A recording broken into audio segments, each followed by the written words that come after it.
First ever factory outlet Mukunda jewellery KPHB Kothapet Khammam Somajiguda Hanamkonda. నమస్తే, మీరు చూస్తుంది సుమన్ టీవీ. నేను మీ కీర్తి.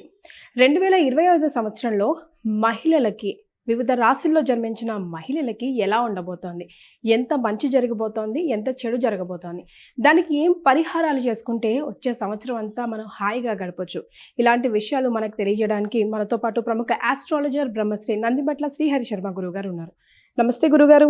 వాగర్థ వివ సంపృక్తౌ వాగర్థ ప్రతిపత్తయే జగతః పితరౌ వందే పార్వతీ పరమేశ్వరౌ. సదాశివ సమారంభాం శంకరాచార్య మధ్యమాం అస్మదాచార్య పర్యంతం వందే గురు పరంపరాం. ఆదిత్యాయ చ సోమాయ మంగళాయ బుధాయ చ గురు శుక్ర శనిభ్యశ్చ రాహవే కేతవే నమః. శృంగేరి జగద్గురు పీఠాధిపతులకి, కంచి పీఠాధిపతులకి నమస్కారములు తెలియజేసుకుంటూ కార్యక్రమాన్ని ప్రారంభిద్దాం.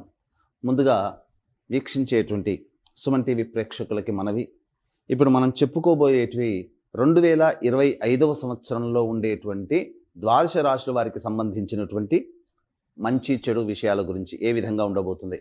అయితే చాలామందికి ఒక సందేహం రావచ్చు, రాశుల ఫలితాలు అనేటువంటివి ఉగాది టు ఉగాది కదా మనం చెప్పుకునేది, మన సాంప్రదాయము. మన సాంప్రదాయాన్ని విడనాడి ఈ కొత్త సాంప్రదాయం ఏంటి, మనది కాని ధర్మాన్ని ఎందుకు మీరు ఈ విధంగా చెప్తున్నారు అనే ఆక్షేపణ కూడా ప్రేక్షకులు తెలియజేస్తారు.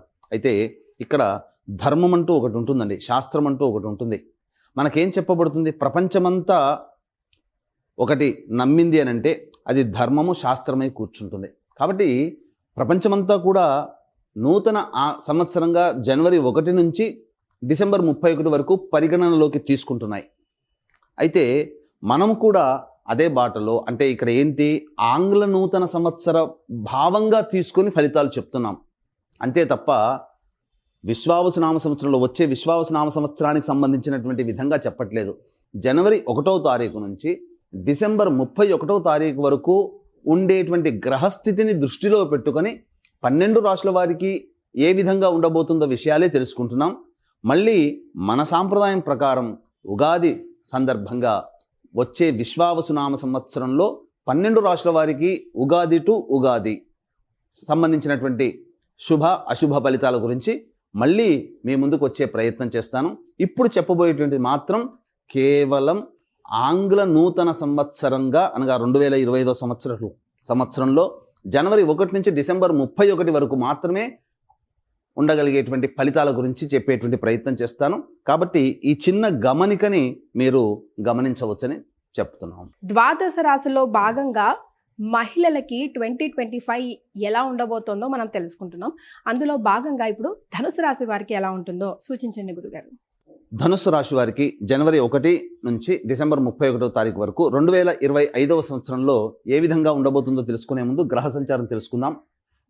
మే 9వ తారీఖు వరకు గురువు వృషభ రాశిలో, తదనంతరం 9వ తారీఖు నుంచి మే నెల నుంచి మిథున రాశిలోకి గురువు సంచారం. అలాగే సెప్టెంబర్ 28 నుంచి నవంబర్ 11 వరకు కర్కాటకంలో, మళ్ళీ నవంబర్ 12 నుంచి డిసెంబర్ 28 వరకు అదే కర్కాటకంలో గురుడు వక్రీకరించి ఉండడం.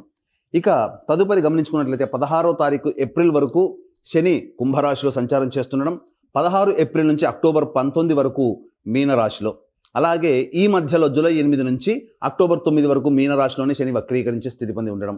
ఇక అక్టోబర్ 10న గురువు శని భగవానుల వారు కుంభంలో వక్రీకరించి స్థితి పొంది ఉండడం. ఇక గమనించుకున్నట్లయితే రాహుకేతులు 15 మే వరకు రాహువు మీనరాశిలో, కేతువు కన్యారాశిలో, 16 మే నుంచి కేతువు సింహరాశిలో, రాహు కుంభరాశిలో. ఇక మిగతా కుజ, రవి, శుక్ర, బుధ ఈ సంబంధించినటువంటి గ్రహాలు వాటి యొక్క గమనాల ప్రకారము సంచరిస్తూ ఉంటుంటాయి.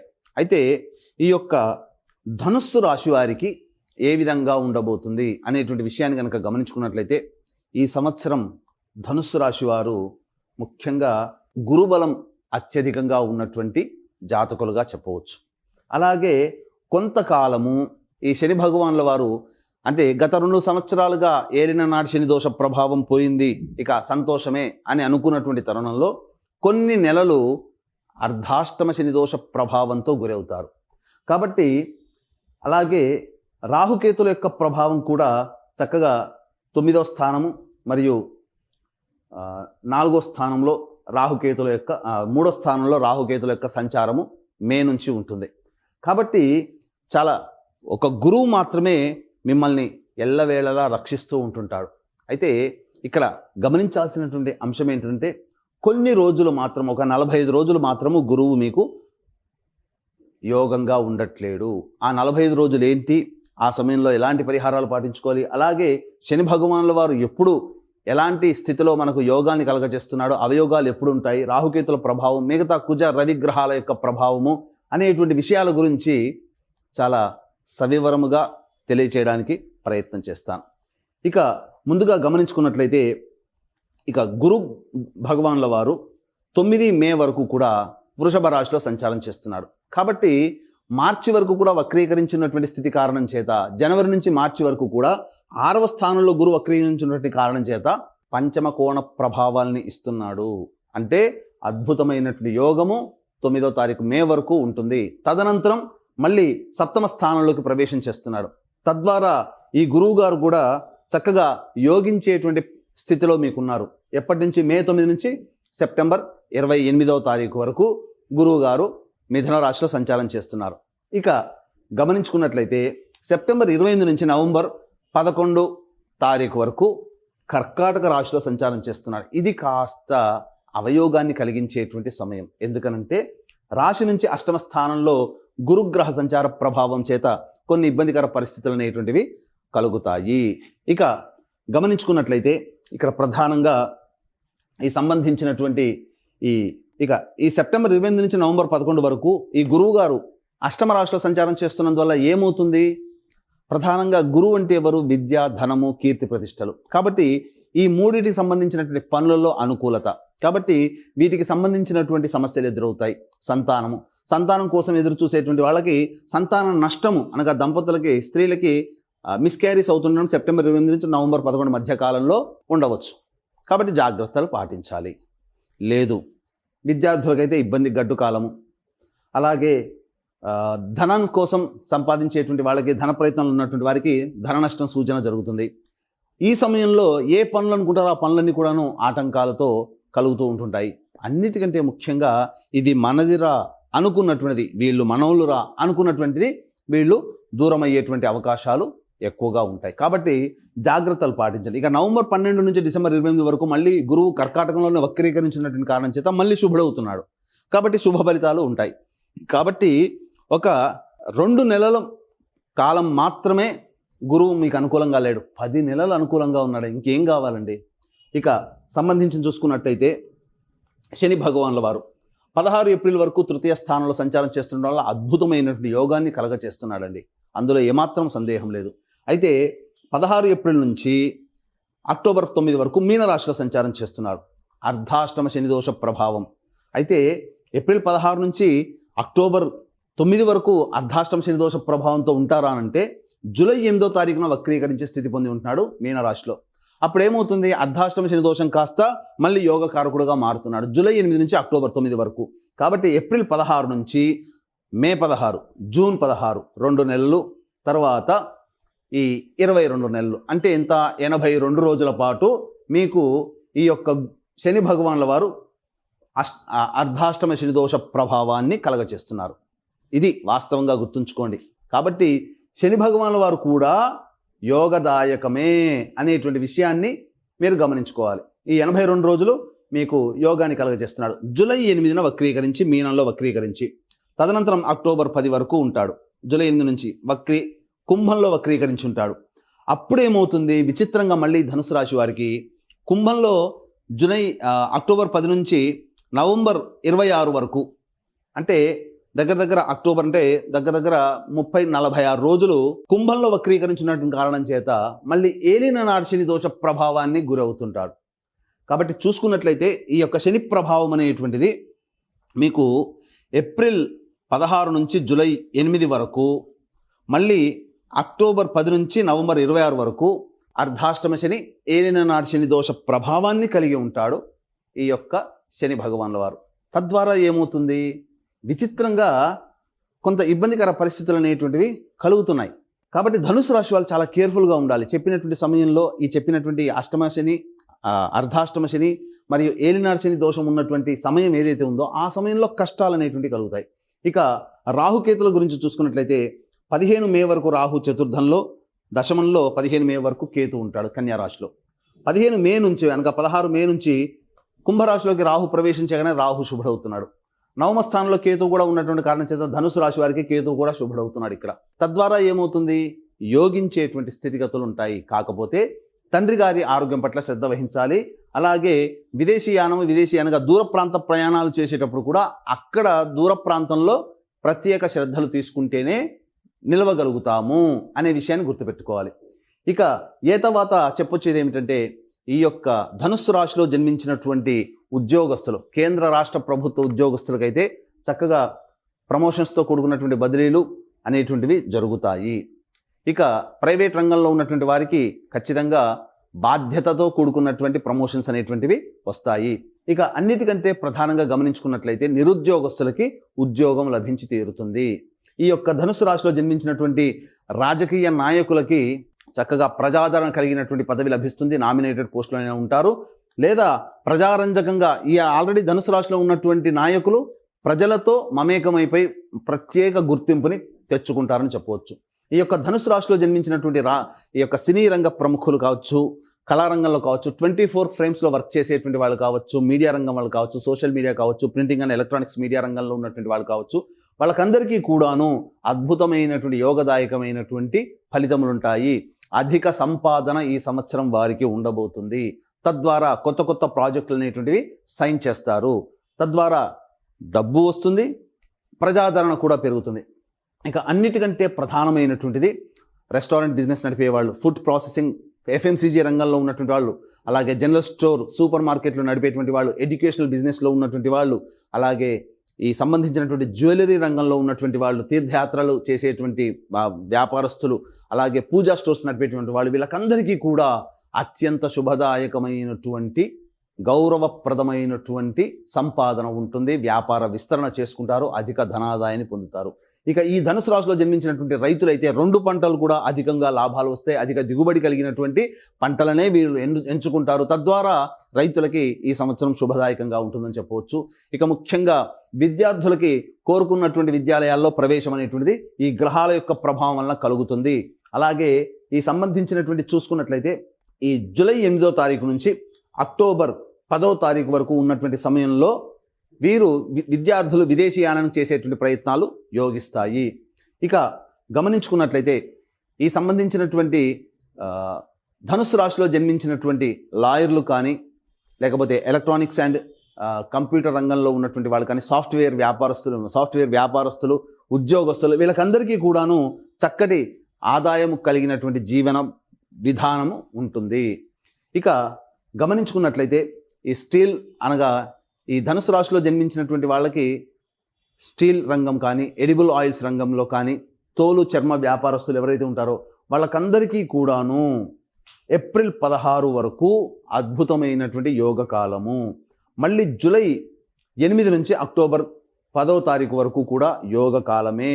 ఈ యొక్క 2 కాలాల్లో సంబంధించినటువంటి చెప్పినటువంటి వృత్తులు ఉన్నవాళ్ళు మంచి శుభ ఫలితాలు అనేటువంటివి పొందుతారు.